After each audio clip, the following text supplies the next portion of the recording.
إن الله وملائكته يصلون على النبي يا أيها الذين آمنوا صلوا عليه وسلموا تسليما. Sebuah tema yang saya sampaikan yang sangat penting untuk kita perhatikan dan kita amalkan, yaitu janganlah ketergesaan mengalahkan ketenanganmu.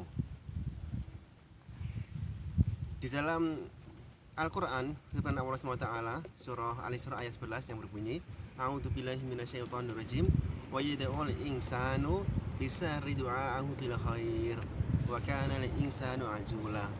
Yang artinya, dan manusia itu berdoa dengan keburukan sebagaimana dia berdoa untuk kebaikan, dan adalah manusia itu bersifat tergesa-gesa.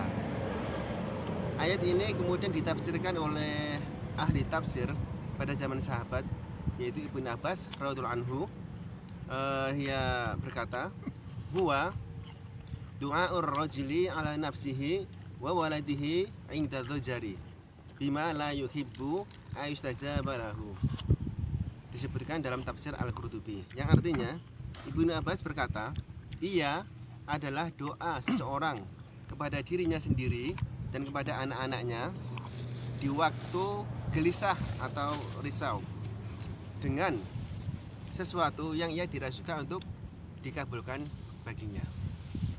Watifilah, kita terkadang atau sering lebih sering bagi ibu-ibu ketika mendapati anaknya itu menjengkelkan, berbuat salah, maka kebanyakan mengatakan, hai anak durhaka, gitu. Hai anak setan. Atau kita sering dengar di sini, ya kalb. Itu kalau anaknya laki-laki. Kalau anaknya perempuan, ya kalbah.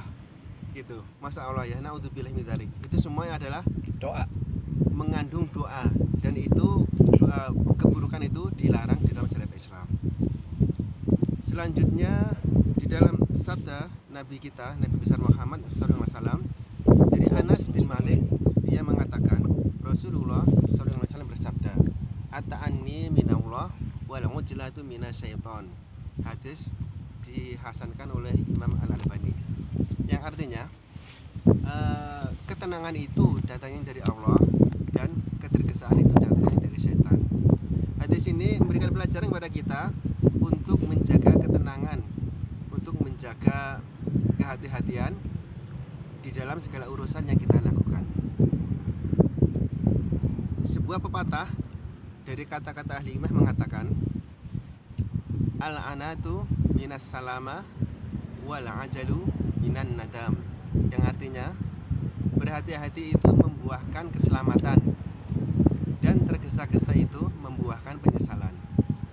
Jadi ikhwatifillah, kita sebagai orang yang bekerja pada orang lain, di antara kita ada sopir, di antara kita ada penjaga toko, di antara kita ada bekerja di mat'am, ada yang bekerja di sopir bus antar provinsi, maka kita sering mendapatkan permasalahan-permasalahan yang bercampur-campur, yang mana satu pekerjaan belum selesai, kemudian datang pekerjaan yang lainnya.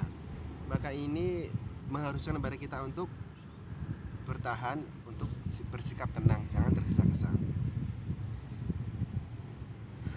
Sebuah cara agar kita bisa mempertahankan ketenangan dan mengalahkan ketergesaan itu ada 5, saya sampaikan. Yang pertama adalah zikrullah, ya, dengan zikir kepada Allah, mengucapkan kalimat thayyibah, mungkin istighfar, mungkin bismillah, mungkin subhanallah dan lain sebagainya, maka insya Allah itu akan menjadikan hati tenang. Kemudian yang kedua, tetap fokus pada pekerjaan yang satu, ya. Kemudian setelah selesai satu pekerjaan, dilanjutkan dengan pekerjaan yang lainnya. Kemudian yang ketiga, hati-hati dalam semua perbuatan, jadi berhati-hati, tidak tergesa-gesa. Yang keempat ini yang penting adalah tidak marah, ya, karena kebiasaan manusia itu ketika mendapati banyak masalah itu timbul amarah, maka jangan marah. Ini yang keempat. Kemudian yang kelima, mencintai pekerjaan kita ya. Mencintai pekerjaan kita, karena kekuatan cinta itu bisa mengalahkan segala sesuatu yang merintangi atau sesuatu yang mengganggu dari pekerjaan itu. Ikhwati fillah, ini semua adalah pelajaran bagi kita semuanya agar kita selalu berhati-hati dan tidak tergesa-gesa.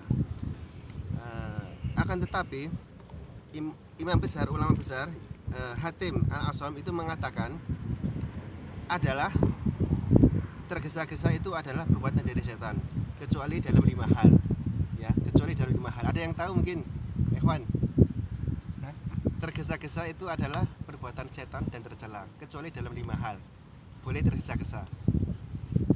Ibadah ke masjid. Betul? Oke. Nggak tahu. Nggak tahu. Secara singkat ya. Ya. Yang pertama adalah segera menghidangkan makanan jika ada tamu. Harus cepat-cepat itu. Ya, itu yang pertama ya. Yang pertama, segera menghidangkan makanan jika ada tamu. Yang kedua, segera menyelenggarakan prosesi pemakaman jika ada yang meninggal. Dan yang ketiga, segera menikahkan anak perempuan jika sudah ada yang melamar dan cocok agamanya. Kemudian yang keempat, segera melunasi hutang jika telah jatuh tempo.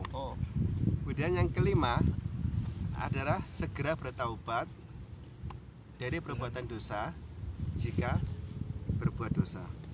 Ini fatifillah yang dapat saya sampaikan.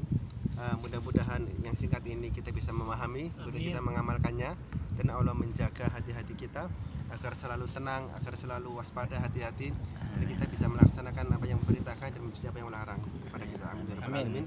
Subhanakallahumma wa bihamdik, asyhadu an la ilaha illa anta, astaghfiruka wa atubu ilaik. Wassalamualaikum warahmatullahi wabarakatuh. Waalaikumsalam warahmatullahi wabarakatuh.